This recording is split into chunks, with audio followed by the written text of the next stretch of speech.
It's time for Service Matters, a weekly radio show that talks about the good things that are happening in local communities and beyond. The voice of Southern New England, WPRO, we welcome you to our station. It's hard to believe, Val, that we've been doing this show for 12 years, talking about the good things. And yes, folks, the world's gotten a little crazy out there, so I think it's good to talk about the good things that are happening. And not only the good things happening in local communities, but the good things that people do, certainly to make a difference. You're listening to AM 630, as well as PM 99.7. Today we have a couple of special guests with us, Val. They have been involved in the state legislature. And before I introduce them, I would like to read something that I think is important for our listening and viewing audience. The Massachusetts legislature is comprised of 200 members elected by the people of the Commonwealth. The Senate is comprised of 40 members, with each representing a district of approximately 159,000 people. The House of Representatives is comprised of 160 members, with each legislator representing districts consisting of approximately 40,000 people. The President of the Senate presides over the Senate. The Speaker of the House presides over the House of Representatives. Both the Speaker and the Senate President are elected by the membership of their respected bodies at the beginning of each two-year legislature session. At this time, Val, I'm going to introduce our two guests that join us, and we thank them so much. And we say to each of them, congratulations on the recent election. We have with us today State Senator Michael Brady. He's from Brockton, Massachusetts. He represents the 2nd, Bristol, and Plymouth counties. We also have State Representative Carol Doherty from Taunton, Massachusetts, and she represents the 3rd Bristol District, which includes Easton as well as Taunton. Again, we thank you both for being here. Hats off to ECAT, Eastern Community Access Television, for covering our radio show on TV. And of course, a little different than doing a radio show, we have to make sure that we wear the appropriate clothes and that they match, I guess, Val. But we've been doing the radio show for a number of years, and we've had so many different guests.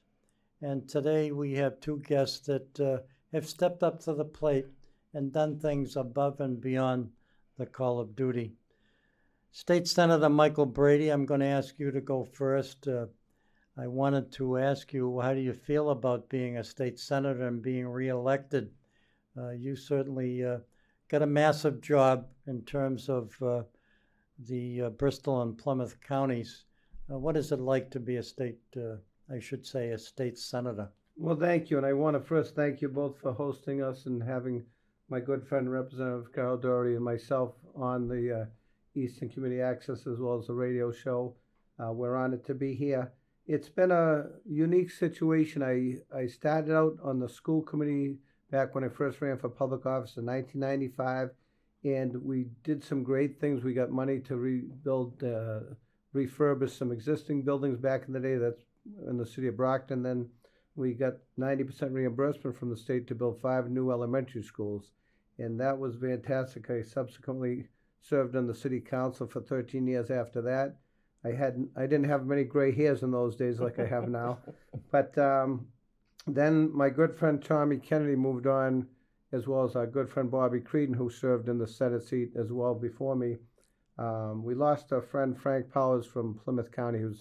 He was the clerk of court. So when he passed away, Senator Bob Creedon ran for the clerk seat. Tommy Kennedy, who was a rep at the time, ran for the Senate seat, and I ran for the House of Representatives seat.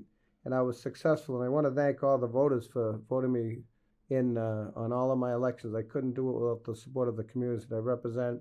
So I served in the State House of Representatives from 2008 to 2015, And then unfortunately, we lost our great friend Tommy Kennedy. He was like an older brother and a mentor to me. He was a great public servant. And when he passed, we had an election to fill that seat, and I was successful with that election. And I've been successful since. And as was mentioned, both the representative and myself, we just got reelected. And I want to thank all the voters for reelecting us. It is a lot of work. It takes time away from your family. I give anybody credit who throws their hat in the ring to run and serve in public office. And I had a lot of great support. I'm very grateful from people from all walks of life, rich, poor, in between. A lot of labor groups supported me out there, and a lot of working class groups supported me. And I am forever grateful for the support I get. In Massachusetts, we're very fortunate.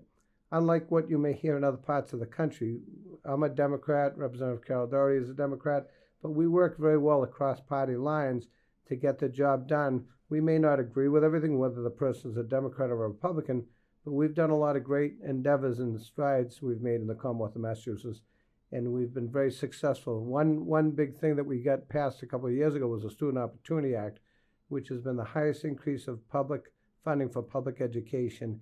And I'm very honored to be a part of that. I know Representative Doherty was as well. And again, I'm very grateful. The district, as you know, is changing a little bit. Right now, I do represent the 2nd Plymouth Bristol District. Next year, my district is going to be called the 2nd Plymouth and Norfolk District, because I am grateful and thankful to all our friends in the town of Easton who have supported me and I've worked for on their behalf. But now Easton is going to be in Senator Walter Timothy's district. He's going to have all of Easton. He shared Easton with me the past couple of years. So they're going to be adding the town of Avon and the southern end of Randolph. And there's 5 precincts in the town of Randolph, which are part of the new district in Norfolk County. And I still will represent the city of Brockton, the towns of Whitman, Hanson, Halifax, and East Bridgewater. In Hanover, which I've represented for the past several years, and I'm grateful to all the people I've grown to know. Now, that's going to be in John Keenan's area. We certainly are forever grateful to you, Senator, for sharing your time, your talent, your ideas, your resources to help make dreams real for the folks in the counties that you represented. We also have with us today Representative Carol Doherty. She's from Taunton, Massachusetts. She represents her community and she represents Easton.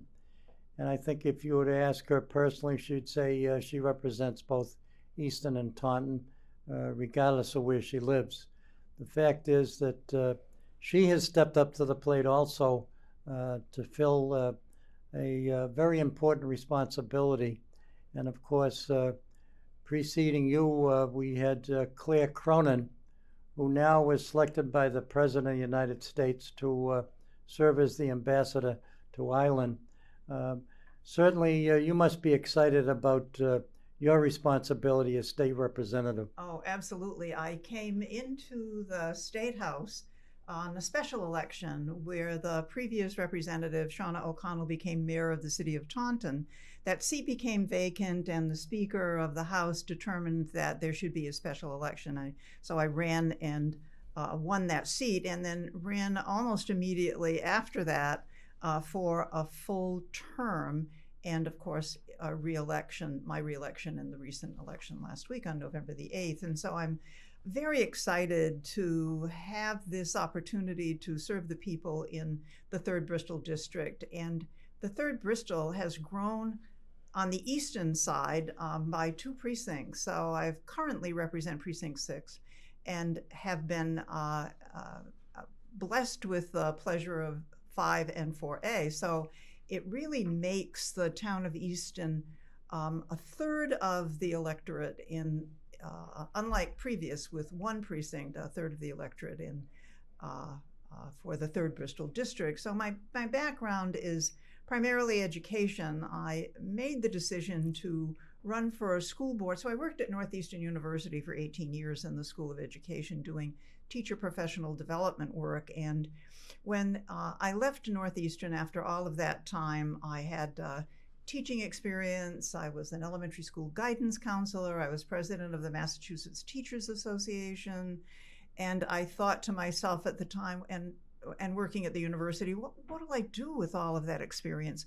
all of my career had been focused primarily on education. And so I took the opportunity to run for school board, and I served there for 5 consecutive terms. When this seat, as I said, became available to me, I decided that I would kick it up a notch and throw my hat in the ring, if you will, that old tried and true political statement, and represent the people in the district in a different way than just on the school board, so that all of the issues that we address in the legislature then becomes my responsibility, along with all of my colleagues in the legislature. So coming in the middle of the pandemic, so that we had no training, no orientation, no setting foot into the State House, home with a phone and a computer for many, many, many months, much like everyone else has done in the society. So not having advantage until this past spring in March to go into the State House and see my colleagues beyond that little square on Zoom, but see them as whole people. And that, I have to say, was the puzzle piece that remained for me to be fitted into the work as state representative. And now, no pandemic, we are still able to function virtually if we so choose. That will last sometime into March, I believe, of 23, or maybe it's October. We passed a bill, maybe the senator can help me with that date, but nonetheless, we can choose to participate virtually or otherwise. And so I'm very excited about representing the people in the 3rd Bristol district. One of the things, of course, is just a wealth of work that we have to participate in, making laws, being in the district and visible, and talking with lots of people who are constituents and otherwise, being present at all the time, and being able to work collaboratively, as the senator has pointed out, not only with the Democrats who are in the Senate and the House, but also everyone, also the Republicans. You know, Dave, it's a myth when you think about especially during election campaigns, it's like those Democrats never speak to the Republicans. Not true. The fact of the matter is that on very key pieces of legislation, and I think of climate change and mental health and the education, both higher education and K through 12, the Student Opportunity Act, as the senator points out, all of those pieces, critical pieces of legislation, are jointly supported, and I take a great pleasure in watching Minority Leader Jones go up to the podium and signal to his delegation in the House that this is a bill that everyone should support. And there are many times when we have unanimous agreement over a particular piece of legislation. And I'm looking forward to continuing that opportunity, working with my colleagues on a variety of issues as we move into the next legislative session. Certainly, congratulations to you. I know you received your bachelor's at Boston University and your master's degree at Bridgewater State College. Val, aren't these two people amazing? They are. I know public service, especially on that level, is very, very difficult at times. It takes a lot of hours of work. I'm curious, though, and you're talking about the Democrats and the Republicans, what is the makeup of the numbers of Democrats and Republicans in the House? Well, in the House, I think there are 37 Republicans that serve, and the rest are Democrats. And I think that we will have an even greater number on the Democratic side coming into the new legislative session. Interestingly enough, there are going to be 20 new people in the freshman class coming into the next legislative session. Wow. Some of the folks whose seats became vacant moved on to other jobs before the end of their term. Some of them ran for, and I think of Jake Oliveira, my colleague from the middle of the Commonwealth, who ran for the Senate seat, Liz Miranda, who ran for the Senate seat and were successful. So their seats became vacant. And I don't believe that there were any Democrats that lost their seat in this election. Folks, I'm going to ask you to hold your thought. Right now, we're going to have to take a short break. You're listening to WPRO, the voice of Southern New England. Yes, we're on AM 630 and, of course, FM 99.7. I'm Dave Clifton here along with Val Perry, and we're so excited to have two folks here that certainly work above and beyond the call of duty. Hurry back, folks. Welcome back to Service Matters. Dave Clifton here along with Valerie Perry. We have two exciting guests that have joined us here. We're at the ECAT studio. We thank Eastern Community Access Television for televising our radio show so that we can key in on the local flavor here by having two legislators join us on the air as we talk about the town of Easton and what's happening here statewide in the Bay State. I know that Senator, you have been active on the school committee over the years. I have gray hair as well. I could say that on radio many times, but nobody could see it. Now they can actually see it and believe it. But I'm truly amazed at folks that run for offices like you two. You have a busy schedule anyways, and I think busy people are the people to find to run for public office like this. But what have you got to say about your time on the local level before you ran for state senator? Well, I think that helped me get accolade and gain me experience serving at the local level on the school committee and the city council, and it got me preparation to serve in the state legislature. I also had great mentors, as I mentioned, Senator Tom Kennedy, Senator Creedon. There was other legislators, Fran Mara, who was from Brockton East, served as a state rep.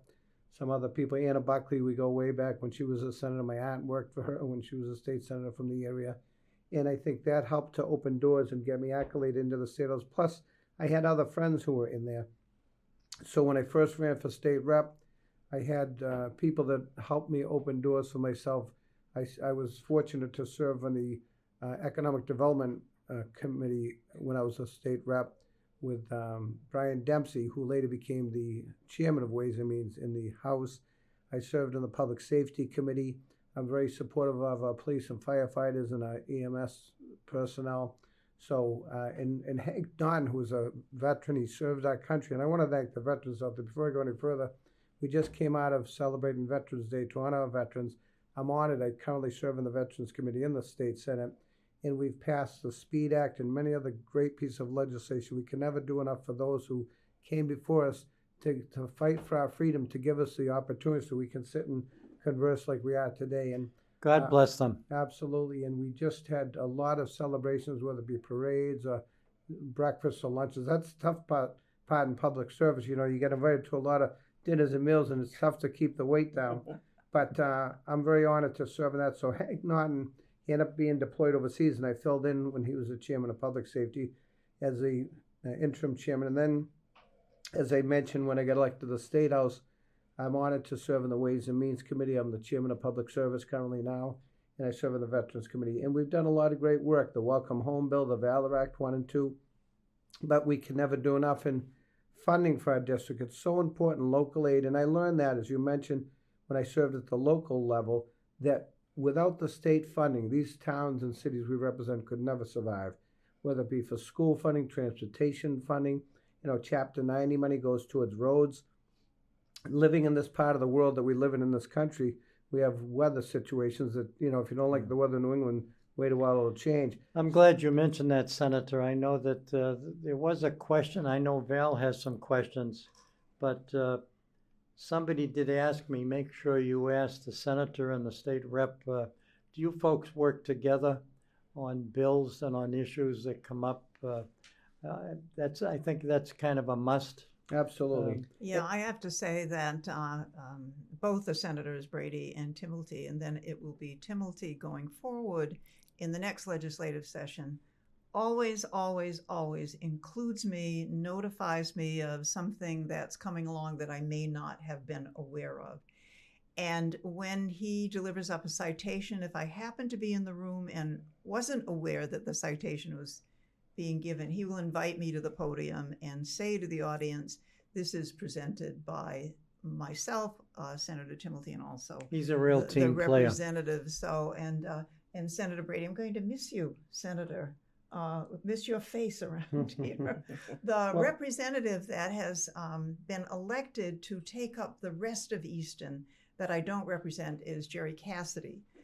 So it'll be myself and Representative Cassidy who will be on the House side of representing Easton. And then I share Taunton with Representative Orell and Representative Haddad and, of course, Senator Pacheco there. So it's very important that all of us work together because we represent the same people.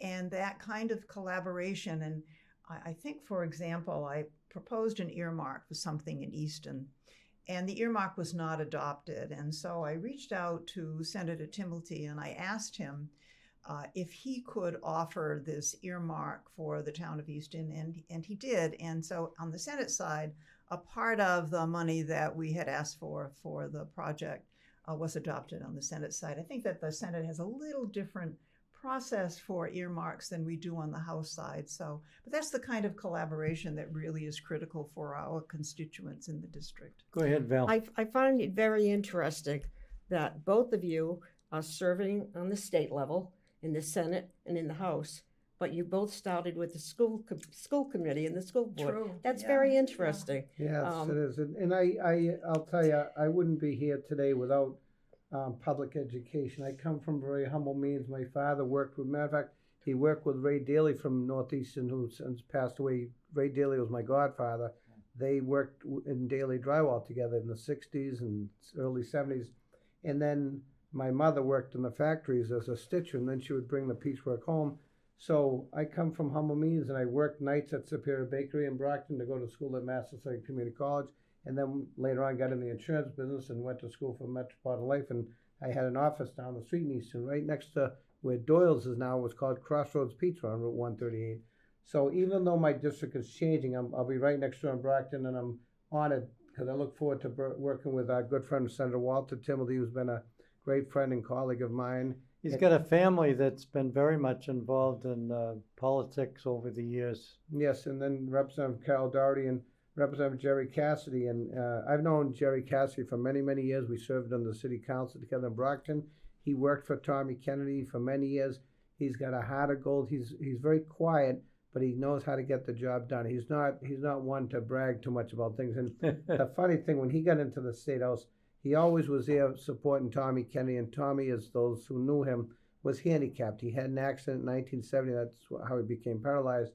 And it's amazing what he went through to serve his community. But Jerry was always so quiet. So when he got in the State House, they were joking. They said, "Geez, Jerry, we didn't even know you could talk," because he's always very humble. But he's going to be a great addition representing the town of Easton and working with all of us together. So we have a great team in the State House. Yeah, I think it's important just to put a cap on it, is that we are not competing with one another. At least we are not here as senators and representatives that represent the district, both the 3rd Bristol and other. We are very much collaborative, and it's about the constituents. It's about the community, not about us personally. Well, Val, I wanted to mention that my wife told me that there was a Brady on the phone this morning, and so I went to the phone and I said, "Tom?" Only kidding. I'm happy that the senator confirmed that he was going to join us today.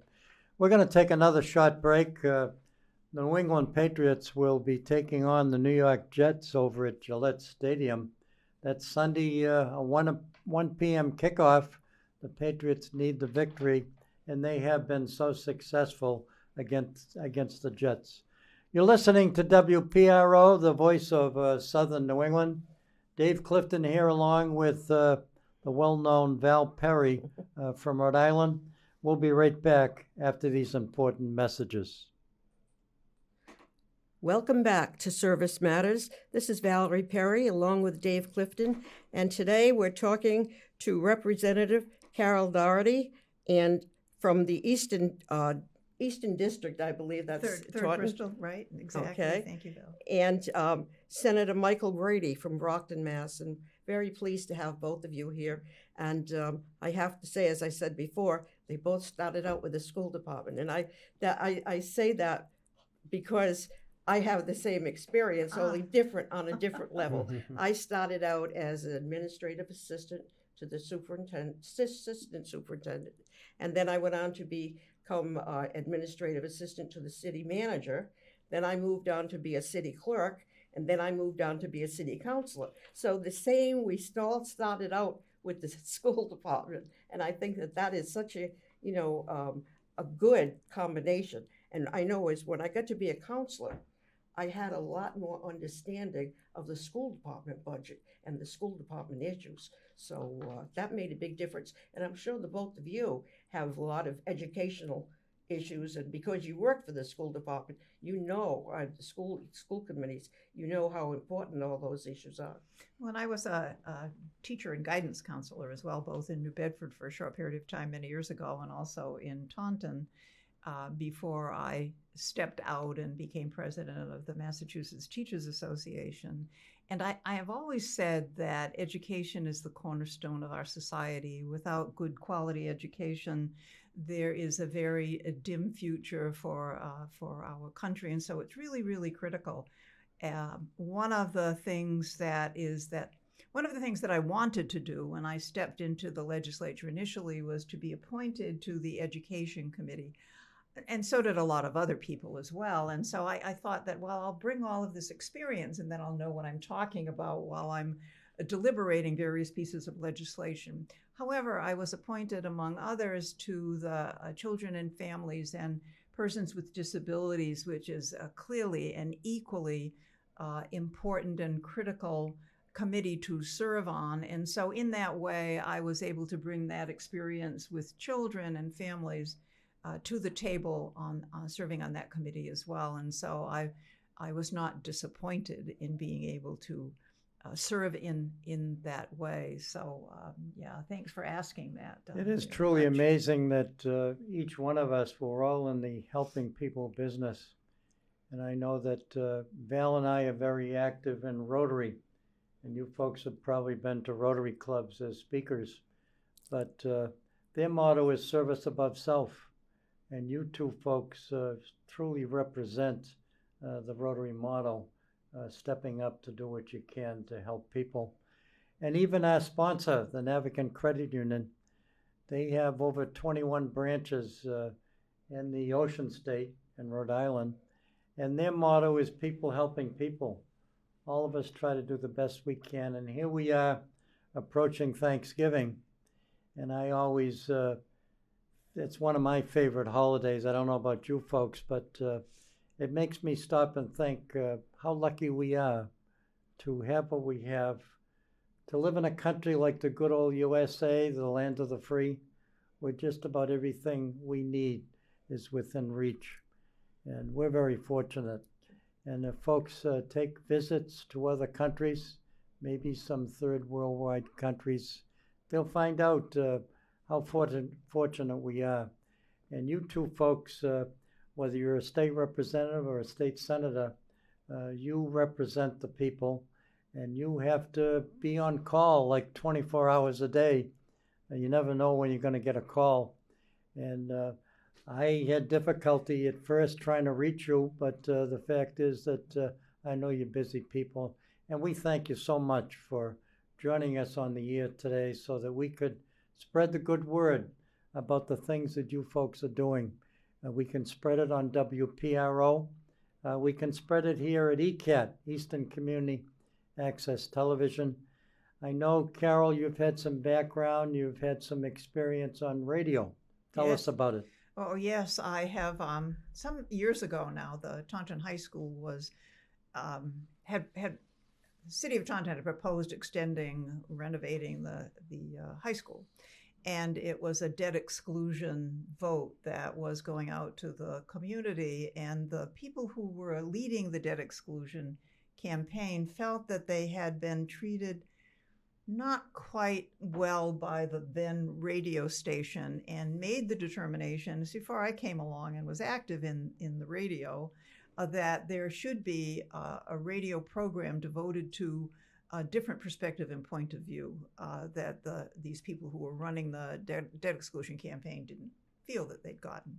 And so there were 4 or 5, I would say, men and they were men, I wouldn't just say that, but there were 4 or 5 men got together and made that decision. And they looked around the room, as I understand, and said, we're all men. isn't there a woman out there in the community that might join us? And someone who is still a dear friend of mine said, oh yeah, that Carol Doherty person, she would be a good person. So I was invited. And the rest is history. We are in our 16th year on WVBF 1530 AM Saturday mornings, called the Silver City Meeting House. And much like your program, Dave, as I understand, talking with you before the start of our conversation, that it's more like a Seinfeld show.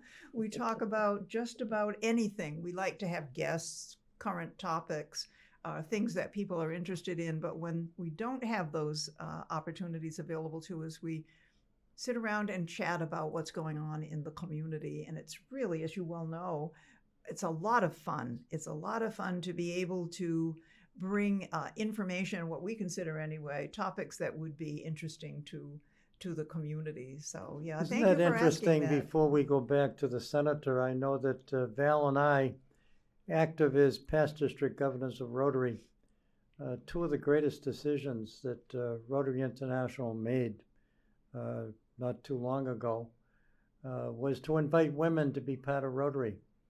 And I think the next big decision that was made, we chose a woman to lead Rotary, 1.2 million Rotarians representing over 200 countries, Jennifer Jones from Canada.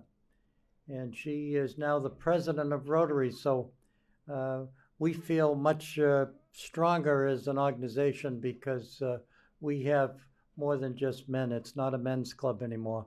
It's a worldwide organization of business and professional people united together to serve. How about you, State Senator Mike? You been involved in a lot of organizations. You get lots of invitations. How do you keep up with all the folks that want to see you and hear you? Well, I kid sometimes with people because I'm single, and if I was ever married, I'd probably be divorced because I've given my heart and soul to my job, which I am grateful for, and I choose to do that. I'm married to my job. But you mentioned we do get calls 24/7. I used to get calls even as a state legislature to the cat stuck in the tree, to more serious issues. And I had an elderly woman, Mrs. Jenna Mazo in Brockton, that the poor plow guy would plow her in every snowstorm, and she had this little pathway to get out of her house. And I was in better shape in those days, but I'd go over and help her shovel out. And there was a park, Edgar's Park, where Rocky Marciano grew up as a child. They could have scooped the snow and put it in the park. Nobody's utilizing that area of the park during the winter. But this poor elderly woman, she'd get stuck every day. But the problem now is I'm getting a little older, and you know, my back hurts and so forth. And I own a multifamily. I live in Brockton, and I got 3 egresses. I got to make sure they're clear after every storm in case anything happens.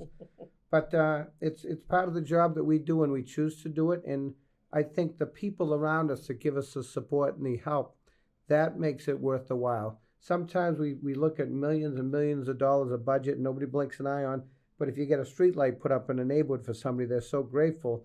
And it's the little things that make the world a difference. And yeah, I think that's absolutely right. That for me, the most enjoyable, satisfying work is constituent work. So you're shoveling that person's, it's that kind of thing, that personal touch, I think, that's really, really critical to the people that we serve. And it's the way we were brought up. I'm 60 now. My generation, my father and mother were World War II.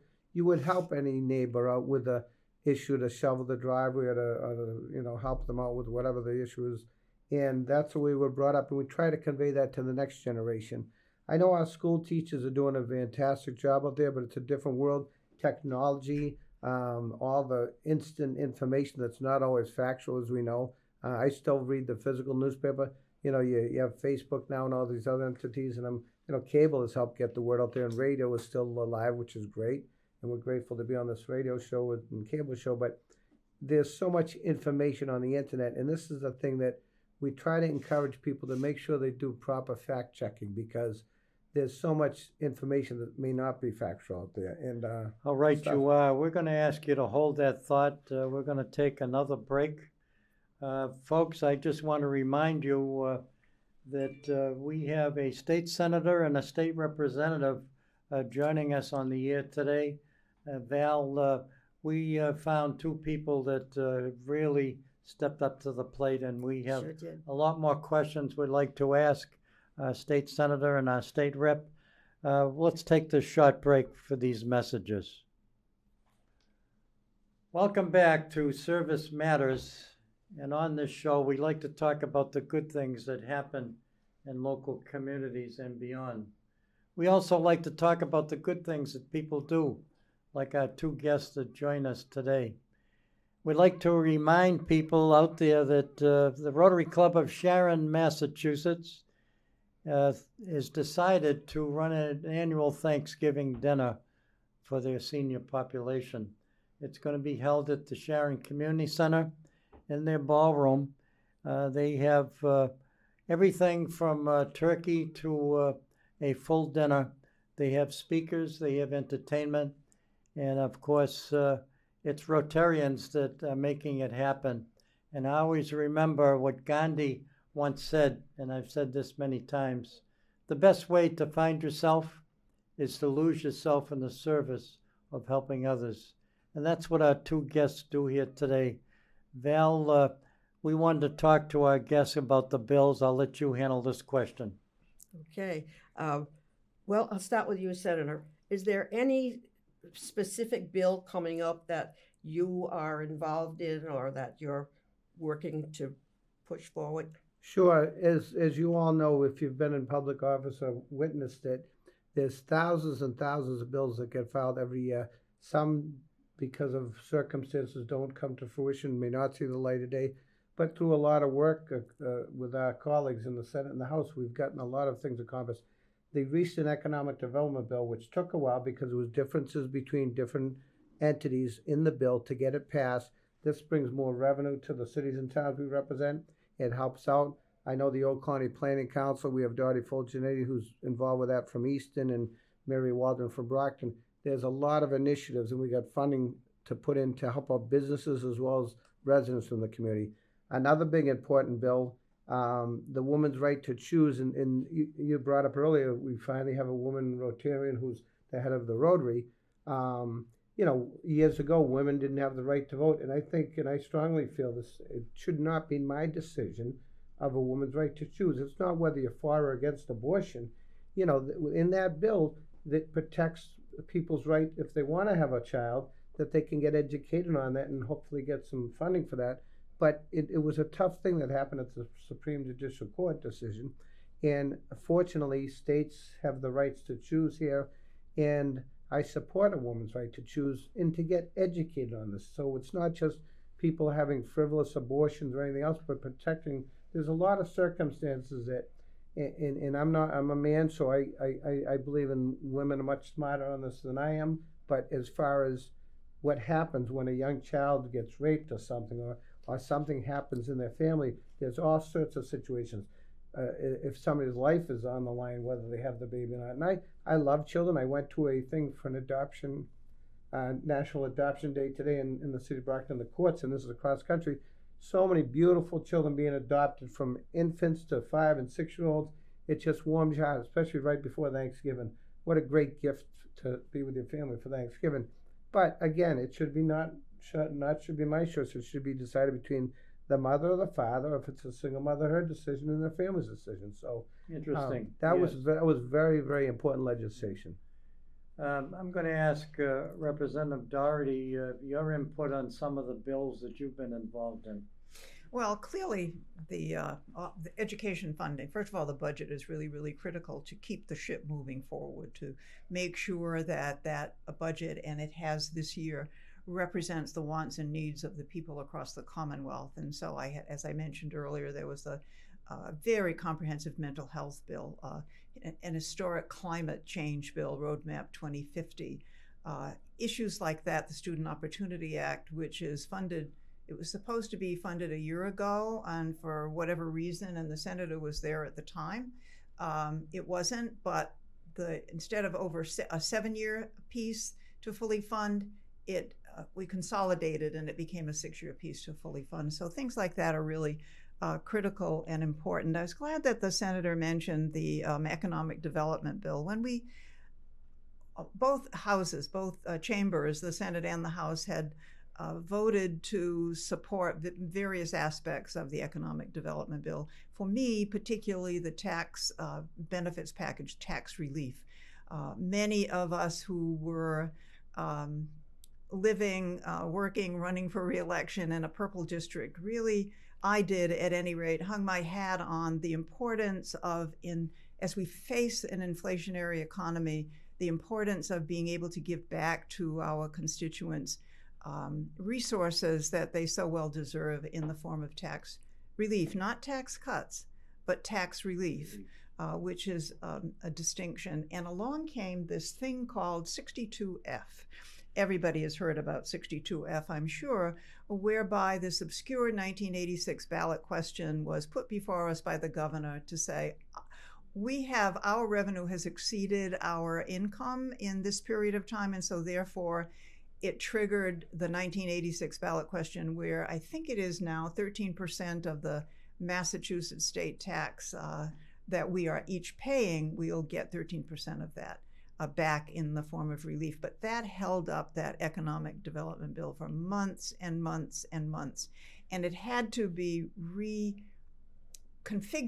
I think that the bonding piece was taken out of the bill completely, and the bonding piece mostly supported executive offices and the work that the executive offices had to do. And the tax relief package was taken out of the economic development bill as well. We have been promised by both the President of the Senate and the Speaker of the House, as well as the incoming Governor Maura Healey, that tax relief package will be first on the agenda as we begin the new legislative session. And so I'm going to be very active in, at least to the extent that a single legislator can, push for, along with my colleagues, that happens on behalf of our constituents. And thank you very much for your leadership. We're going to take another break and come back with our final segment of the show, Service Matters.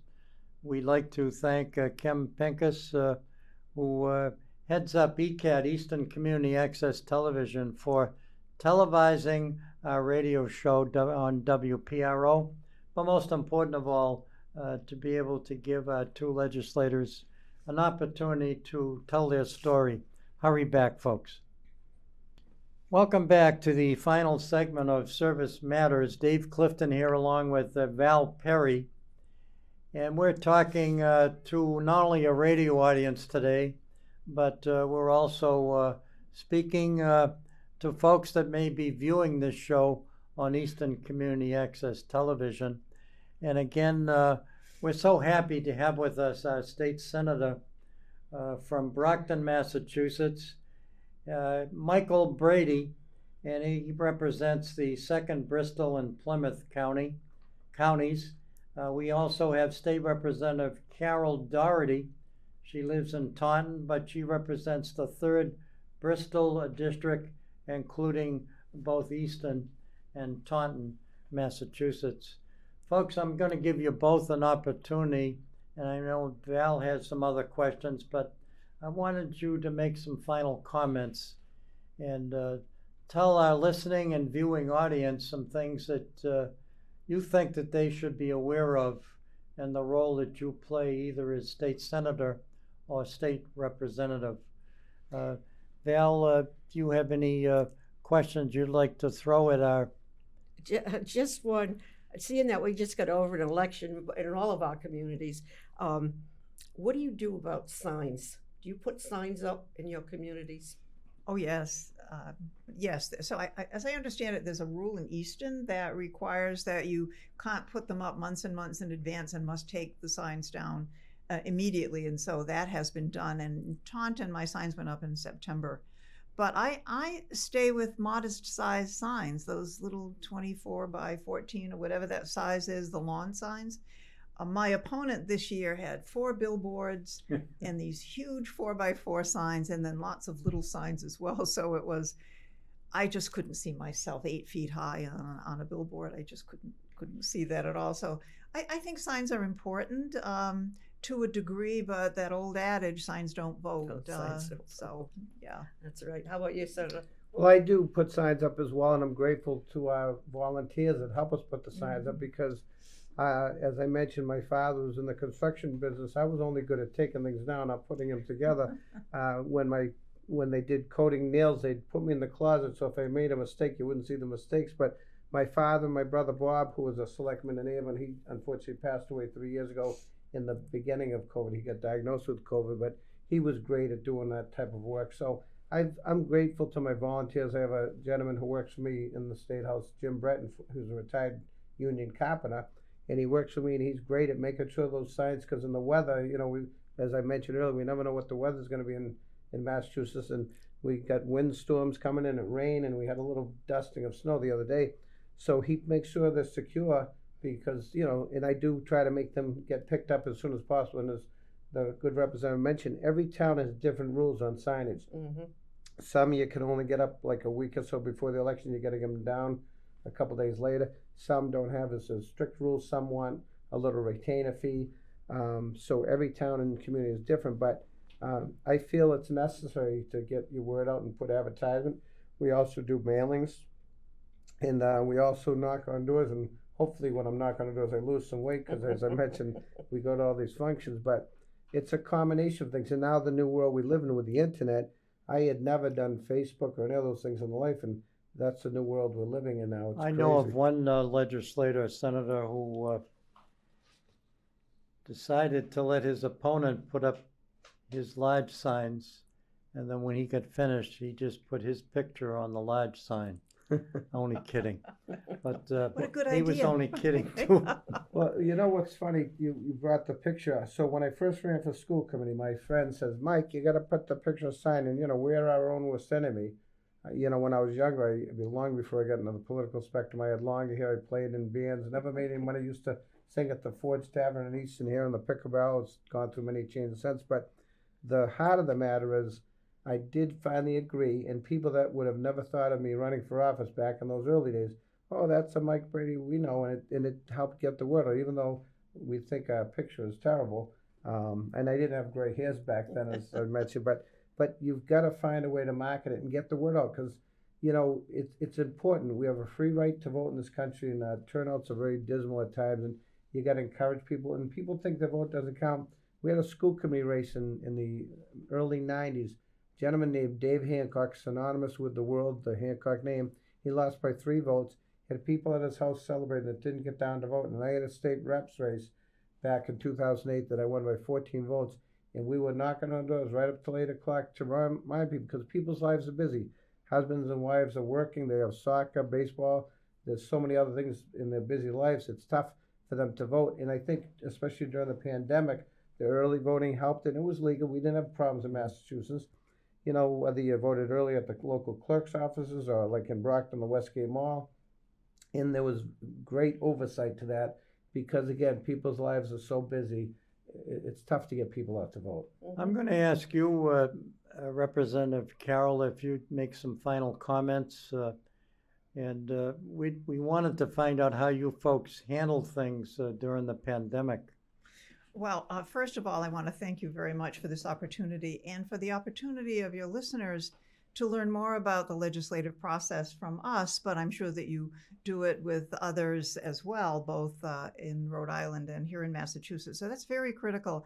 It is not a straight line process. You don't file a bill, lobby it, and then get it passed. It's like a serpentine. And sometimes, as the senator pointed out earlier, it takes many, many years to pass a piece of legislation in a way that we want it to pass, always understanding that legislation is filed to fix something, to make it better, to make it a better quality of life for the people that we serve. During the pandemic, I started my campaign. Traditionally, we were locked down, as everyone well knows, and so we had to pivot and use more social media, and I started this monthly program for people to know me better, called Conversations with Carol and Friends. So it was a Facebook Live conversation, which I still do on the last Monday of the month, where I talk about something with somebody and people are allowed to ask questions as well. So that helped, I think, a lot. You have a minute, Senator, and then we're going to have to sign off. Well, thank you. I want to thank you both for having us, the Eastern Community Access as well as the WPRO. I'm honored to be here. I also have a local cable show I do in the city of Brockton with Brockton Community Access. As the representative mentioned, we got to get the word out to our constituents. But I again want to thank the residents. This year, we're coming into a new session again, so we're getting prepared. We won't be filing new legislation and new bills to the first of the year. And there's hearings that take place, and you got to get input from the residents. The good news with COVID, which a lot of people suffered, but the good news is now people can send in information virtually, so they don't have to drive from the western part of the state or all the way down to Provincetown to get into Boston when their lives are busy. So it's helped get more access and information to people and vice versa. But the important thing I want to mention is we are getting prepared for next year's legislation and next year's session. So I'm reaching out to every town official, local town communities in the city of Brockton so they can get information to us so we get prepared to file bills for next year's session. Thank you so much. Val and I would like to wish you both a happy Thanksgiving. And of course, we got the holiday season coming up with Christmas and Hanukkah. And Val and I wish you both nothing but the best. You have been terrific guests. We say to our audience out there, go forth to serve. Do it with a smile on your face. And if you're going to do something good to help someone out, certainly do it with the dignity that it deserves. Go Patriots. Take care, everyone. Thank you very much. Thank you, everyone, and God bless. Enjoy the holidays. Thank you.